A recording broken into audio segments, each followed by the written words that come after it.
జై స్వరాజ్య టీవీ ప్రేక్షకులకు మేడే శుభాకాంక్షలు తెలియజేస్తున్నాను. మరి ఇప్పటికీ 139 సంవత్సరాల క్రితం మేడే ఏర్పాటు చేసుకున్న సందర్భంగా మరి దాన్ని నెమరు వేసుకుంటూ కమెమరేట్ చేస్తున్నటువంటి ఈరోజు చాలా సుదినం. ముఖ్యంగా మరి ఒకప్పుడు కర్మాగారాల్లో పనిచేసినటువంటి కార్మికుల హక్కుల కొరకు, కార్మికులకు సమాన వేతనం, వారికి రావాల్సిన వేతనం గురించిన హక్కులతో మొదలైనటువంటి చికాగోలో మొదలైనటువంటి ఉద్యమం మరి నేటికి ప్రపంచవ్యాప్తంగా దాన్ని ఎంతో ప్రతిష్టగా కార్మికులు, కర్షకులు, శ్రామికులు అందరూ కూడా జరుపుకోవడం అనేది జరుగుతుంది. మరి కర్మాగారాల్లో పనిచేసే వాళ్ళే కార్మికులు కాదు, తమ శ్రమను వెచ్చించి ఇతరుల ఆర్థిక లాభానికైతేనేమి, ఇతరుల యొక్క వారి ఉపాధికైతేనేమి దోహదపడే ప్రతి ఒక్కరు కూడా శ్రామికుడుగా మనం గుర్తించాలి.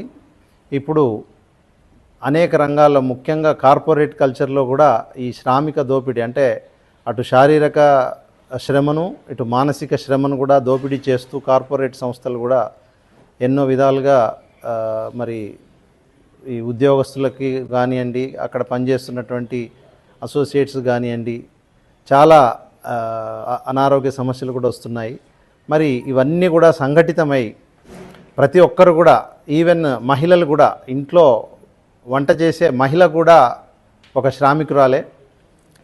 వారికి అసలు 8 గంటలు వర్తించదు, వాళ్ళు దాదాపు 12 గంటలు శ్రమ చేస్తేనే మరి నడుస్తుంది. కాబట్టి ప్రతి ఒక్కరు కూడా శ్రామికులుగానే మనం గుర్తించి, ముఖ్యంగా మరి మానవ హక్కులను గుర్తించి శ్రామిక దోపిడీని మనం దూరం చేయగలిగిన నాడే మరి బాగుంటుంది. అది సమాజ శ్రేయస్సుగా ఉంటుందని చెప్పి భావిస్తూ, ఈ కర్షకులకు, కార్మికులకు కూడా వారికి ఉచిత బీమా సౌకర్యంతో పాటు వారు వారి వయోజనులు అయిన తర్వాత వారికి కొంత అలవన్స్ లాగా ఇవ్వాల్సిన అవసరం ఉంది. ఇది ప్రభుత్వం పట్టించుకోవాలి. ఎందుకంటే వారికి శక్తి ఉన్నంత వరకే పనిచేస్తారు. శక్తి సన్నగిలిన తర్వాత మరి ఎవరి మీదనో ఒకరి మీద ఆధారపడాల్సి వస్తుంది. కాబట్టి కొంత వారికి నిరుద్యోగ భృతిని కూడా ఇవ్వాలి, బీమా సౌకర్యం కల్పించాలని చెప్పి నేను భావిస్తూ, ప్రపంచ కార్మికుల అందరూ కూడా, ఏ కార్మికులైనా అందరూ కూడా ఏకం కావాలి.